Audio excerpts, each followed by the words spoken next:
Con 38 millones de habitantes, Tokio es hoy la ciudad más grande del planeta. Pero hace apenas 9 siglos, aquí no había nada.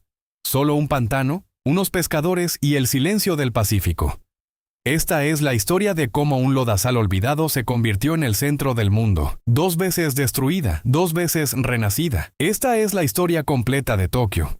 En algún momento del siglo XII, en los pantanos de la costa este de la isla de Honshu, existía un lugar tan insignificante que ni siquiera aparecía en los registros históricos. Un puñado de chozas de madera y paja, unos cuantos pescadores que lanzaban sus redes a las aguas turbias de la bahía, y nada más. Y aquel lugar se llamaba Edo, que significa simplemente entrada de la bahía. Nadie, absolutamente nadie, podría haber imaginado que aquel lodazal se convertiría en la ciudad más grande de la historia humana. El primer personaje relevante asociado con Edo fue un samurái menor del clan Chichibu, que se asentó en la zona a finales del siglo XI, construyó una residencia fortificada sobre una colina y adoptó el nombre Edo Shigetsugu. El clan Edo protegía una zona estratégica donde varios ríos convergían antes de desembocar en la bahía. Era un punto ideal para el comercio y la defensa, pero durante siglos esa ventaja pasó desapercibida. En 1457, un samurái e ingeniero militar llamado Ota Dokan cambió el destino de Edo para siempre. Dokan era un hombre de talento extraordinario, poeta, estratega y constructor. Eligió la antigua colina del clan Edo para levantar un castillo que dominaría la bahía y los ríos circundantes. Fue el primer castillo de Edo. Modesto comparado con lo que vendría después, pero suficiente para convertir la aldea en un punto de referencia regional. Bajo la influencia de Dokan, mercaderes y artesanos comenzaron a instalarse alrededor del castillo, formando el primer embrión de lo que sería la futura Tokio. Trágicamente, Dokan fue asesinado en 1486 por sus propios señores feudales, que temían su creciente poder, pero la semilla que había plantado sobreviviría. El castillo cambiaría de manos varias veces hasta que, un siglo después, el hombre más poderoso de Japón fijaría sus ojos en él. En 1590, tras décadas de guerras civiles que habían desgarrado Japón, un señor de la guerra llamado Tokugawa Ieyasu recibió de su aliado Toyotomi Hideyoshi el control de las provincias del este, incluida la pequeña Edo. Muchos lo consideraron un castigo, ser enviado a un pantano lejos de los centros de poder. Pero Ieyasu vio lo que nadie más veía. Vio el potencial de aquel lugar estratégico, con su bahía protegida, sus ríos navegables y su llanura fértil, y tomó una decisión que cambiaría la historia de Japón para siempre.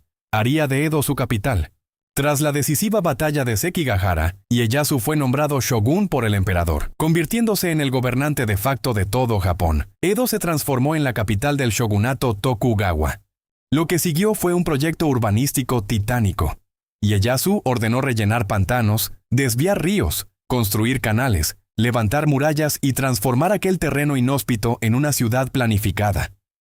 Miles de trabajadores llegaron de todo el país. La tierra conquistó al agua, y Edo comenzó a crecer a una velocidad sin precedentes. Para mediados del siglo XVII, el castillo de Edo era la fortaleza más grande jamás construida en Japón. Su torre central se elevaba a más de 50 metros de altura, visible desde cualquier punto de la ciudad.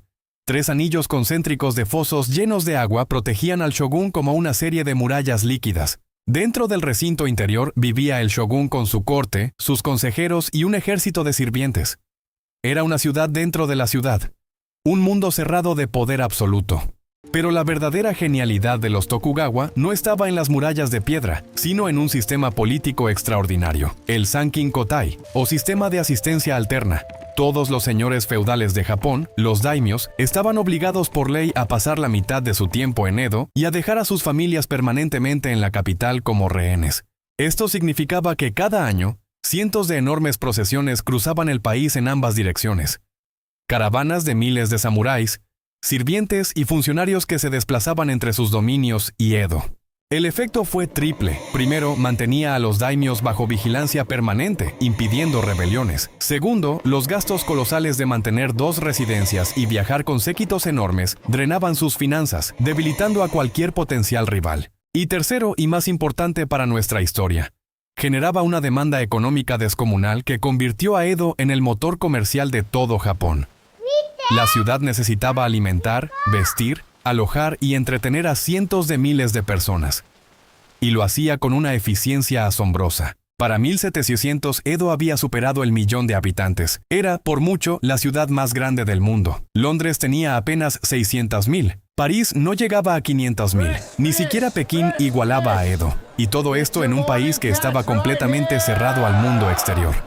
La ciudad estaba dividida en dos mundos. La zona alta, Yamanote, era el territorio de los samuráis y los daimios. Calles amplias, residencias enormes, jardines impecables. Ocupaban el 70% del suelo urbano. La zona baja, Shitamachi, era donde vivía el pueblo. Comerciantes, artesanos, pescadores, actores, vendedores ambulantes. Representaban más de la mitad de la población, pero se apiñaban en apenas el 15% del espacio. El resultado era una de las densidades urbanas más extremas de la historia. Si Edo tenía un corazón, ese corazón era Nihonbashi, el puente de Japón. El mercado de pescado de Nihonbashi, antepasado del famoso Tsukiji, alimentaba a la ciudad entera. La tienda Echigo-ya, antecesora de los almacenes Mitsukoshi, era considerada la primera gran tienda minorista del mundo, con ventas anuales equivalentes a miles de millones de yenes actuales. Lo que hacía funcionar a esta megaciudad era su asombrosa red de canales. Tokugawa Ieyasu había ordenado la construcción de un sistema de vías fluviales artificiales que conectaba cada rincón de la ciudad con la bahía. Cada punto de desembarque se especializaba en un producto, muelles de arroz. Imagina un día cualquiera en el Edo de 1800. El amanecer llega temprano y la ciudad despierta con él. En los Nagaya, las casas de vecindad donde vivía la clase trabajadora, las familias compartían pozos, letrinas y patios comunes. Las viviendas eran diminutas, a menudo de apenas 9 metros cuadrados, pero estaban meticulosamente organizadas.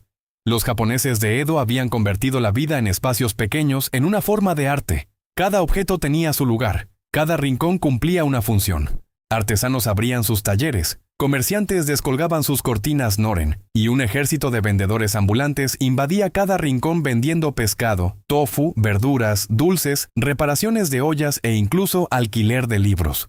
Al caer la tarde, los sento, los baños públicos, se llenaban de vecinos que venían a lavarse, relajarse y socializar después del trabajo. Bañarse era un ritual diario para casi todos los habitantes de Edo, sin importar su clase social.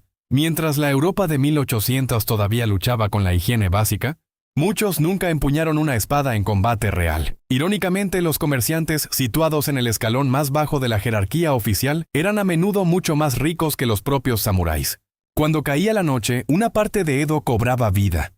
Yoshiwara, el barrio de placer autorizado. Detrás de sus puertas vigiladas, las oiran, las cortesanas de alto rango, eran mujeres de extraordinaria educación que dominaban la poesía, la caligrafía, la música y la ceremonia del té. Y luego estaba el kabuki, el espectáculo más popular de Edo. Los actores de kabuki eran las superestrellas de su tiempo. Había un enemigo que aterrorizaba a Edo más que cualquier ejército: el fuego. Una ciudad de 1.000.000 de personas construida casi enteramente en madera y papel era una bomba incendiaria permanente. Los incendios eran tan frecuentes que los habitantes los llamaban con resignación las flores de Edo. Los bomberos de Edo, los Haikeshi, eran héroes populares. No apagaban incendios con agua, demolían las casas en el camino del fuego para crear cortafuegos. Eran hombres valientes cubiertos de espectaculares tatuajes que se convirtieron en símbolo de coraje. La cultura del tatuaje japonés moderno tiene sus raíces directas en estos bomberos. Tras cada incendio, Edo se reconstruía. Siempre. Esta capacidad de renacer de las cenizas se convertiría en el rasgo definitorio de la ciudad durante los siglos siguientes. Para entender Edo hay que entender el Sakoku, el cierre total de Japón al mundo exterior. Desde 1639, ningún japonés podía salir del país bajo pena de muerte, y ningún extranjero podía entrar. La única excepción era Dejima, una isla artificial minúscula en Nagasaki, donde un puñado de holandeses comerciaban bajo estricta vigilancia. A través de esa ventana diminuta, un grupo de intelectuales japoneses absorbía conocimientos occidentales en secreto. Japón no estaba ciego al mundo. Simplemente había elegido mirarlo desde una rendija. El 8 de julio de 1853, 4 buques de guerra estadounidenses entraron en la bahía de Edo. Los japoneses los llamaron Kurofune, los barcos negros, por el humo oscuro que vomitaban sus chimeneas de vapor. Al mando estaba el comodoro Matthew Perry, enviado por el presidente de Estados Unidos con una exigencia simple: abran sus puertos al comercio o enfrenten las consecuencias. Los cañones de Perry podían destruir Edo en cuestión de horas. Los japoneses, con sus espadas y barcos de madera, no tenían nada con qué responder. Perry se fue, pero prometió volver. Y cumplió. En febrero de 1854 regresó con más barcos. Japón no tuvo elección. Firmó el Tratado de Kanagawa, abriendo 2 puertos al comercio estadounidense. En enero de 1868, un grupo de jóvenes samuráis de los dominios de Satsuma y Choshu ejecutó un golpe de estado que derrocó al shogunato Tokugawa y restauró el poder imperial bajo el emperador Mutsuhito, de apenas 15 años, quien adoptó el nombre de Meiji, gobierno iluminado. Una de las primeras decisiones fue renombrar Edo. El 3 de septiembre de 1868, la ciudad recibió su nuevo nombre, Tokio, la capital del este. El emperador abandonó Kioto, donde la familia imperial había residido durante más de 1000 años, y se instaló en el antiguo castillo del shogun. En cuestión de años se abolió el sistema feudal, se eliminó la clase samurái, se creó un ejército moderno con conscripción universal, se construyeron ferrocarriles, líneas de telégrafo, fábricas, bancos y escuelas públicas. La mitad del gobierno viajó a Estados Unidos y Europa durante más de un año para estudiar las instituciones occidentales. Un expatriado en Tokio de aquella época dijo que se sentía como si hubiera vivido 400 años. En apenas una generación, Tokio se transformó de una ciudad medieval de madera en una metrópolis moderna de ladrillo y acero. El primer ferrocarril se inauguró en 1872, conectando Tokio con Yokohama. Para 1890, el país tenía más de 2000 kilómetros de vías férreas. Las líneas de telégrafo conectaron todas las ciudades principales. Se fundaron universidades, hospitales y periódicos. Los japoneses comenzaron a comer carne, a cortarse el pelo al estilo occidental, a usar trajes y sombreros europeos. Fue una revolución cultural tan profunda como la política. Japón demostró su nueva potencia al mundo venciendo a China en la guerra de 1894, y en un acontecimiento que conmocionó al planeta, derrotando a Rusia en 1905, la primera vez que una nación asiática vencía a una potencia europea en una guerra moderna. Cuando el emperador Meiji murió en 1912, Japón era una potencia mundial con un ejército moderno, una economía industrializada y un imperio colonial que incluía Taiwán y Corea. La transformación desde la aldea de pescadores era completa, pero la historia de Tokio estaba lejos de terminar. El 1 de septiembre de 1923, a las 11:58 de la mañana, un terremoto de magnitud 7.9 sacudió la región de Kanto. Era la hora del almuerzo. Miles de cocinas de carbón estaban encendidas. En una ciudad todavía construida mayoritariamente en madera, el resultado fue apocalíptico. Los incendios que siguieron al terremoto fueron aún más destructivos que el propio sismo. Tokio ardió durante días. Más de 100,000 personas murieron. Millones quedaron sin hogar.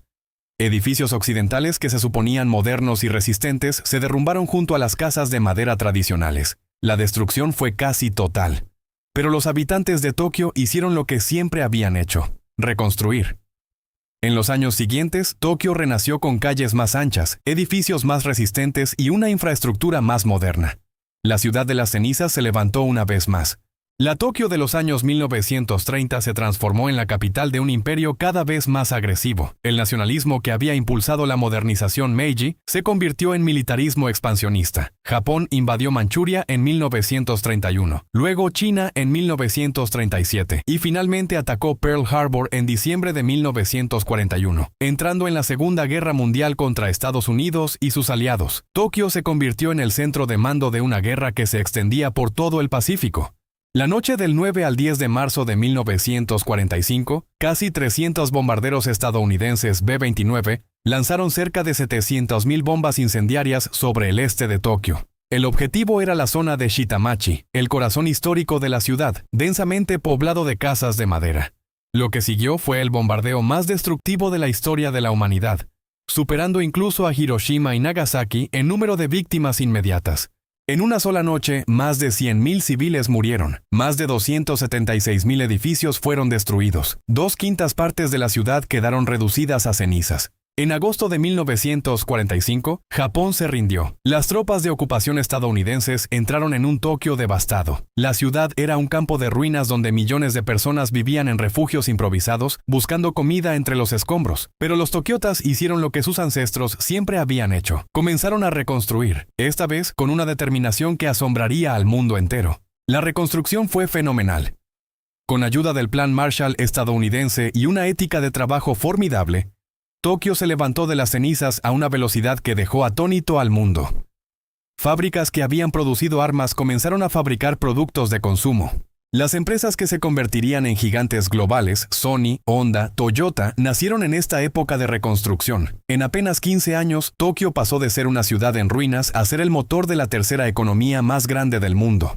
El 10 de octubre de 1964, Tokio dio la bienvenida al mundo entero. Los Juegos Olímpicos de 1964 no fueron solo un evento deportivo, fueron la declaración oficial de que Japón había resurgido. Para la ocasión, Tokio se transformó una vez más. Se construyeron autopistas elevadas, líneas de metro, hoteles ultramodernos y el símbolo definitivo del Japón tecnológico. El Shinkansen, el tren bala, que conectó Tokio con Osaka a velocidades que el mundo nunca había visto. Solo 19 años después de quedar reducida a cenizas, Tokio se presentaba como una de las ciudades más modernas del planeta. El milagro económico japonés transformó a Tokio en una metrópolis de neón y acero. Los rascacielos surgieron donde antes había casas de madera. Los centros comerciales reemplazaron a los mercados callejeros. La tecnología japonesa, desde los televisores hasta los automóviles, conquistó el mundo. Para los años 1980, Tokio era el centro financiero más importante de Asia y una de las ciudades más ricas y dinámicas del planeta. El Tokio del siglo XXI es una ciudad que desafía la imaginación. Con 38 millones de habitantes en su área metropolitana, sigue siendo la ciudad más grande del mundo, como lo fue en el siglo XVIII. Su sistema de transporte mueve a más de 40 millones de personas al día con una puntualidad medida en segundos. Sus barrios ofrecen universos enteros. La moda de Harajuku, la electrónica de Akihabara, el lujo de Ginza, la tradición de Asakusa, la juventud de Shibuya. Lo más extraordinario de Tokio es que, bajo toda su tecnología ultramoderna, el espíritu de Edo sigue vivo. Los sento, los baños públicos, todavía existen en cada barrio. El Sensoji, reconstruido tras los bombardeos, sigue siendo el templo más visitado de Japón. El Hanami sigue congregando a millones cada primavera bajo los cerezos. Y el mercado de pescado, ahora en Toyosu, sigue alimentando a la ciudad como lo hacía en Nihonbashi hace 3 siglos. En 900 años, Tokio ha sido una aldea de pescadores, la capital de un shogunato, la ciudad más grande del mundo, el escenario de una revolución sin precedentes, un campo de escombros después de un terremoto, un mar de cenizas después de un bombardeo, y la metrópolis más avanzada del planeta. Ha sido destruida más veces que cualquier otra gran ciudad de la historia. Y cada vez, sin excepción, ha renacido más grande y más fuerte que antes. Desde aquel pantano olvidado hasta esta selva de cristal y neón. Tokio no es solo una ciudad. Es una demostración de lo que la humanidad es capaz de construir, destruir y volver a construir. Quizás ese sea su verdadero legado. No los rascacielos ni la tecnología, sino algo mucho más profundo. La certeza de que, sin importar lo que ocurra, siempre se puede empezar de nuevo. Tokio lo ha hecho una y otra vez, y seguirá haciéndolo.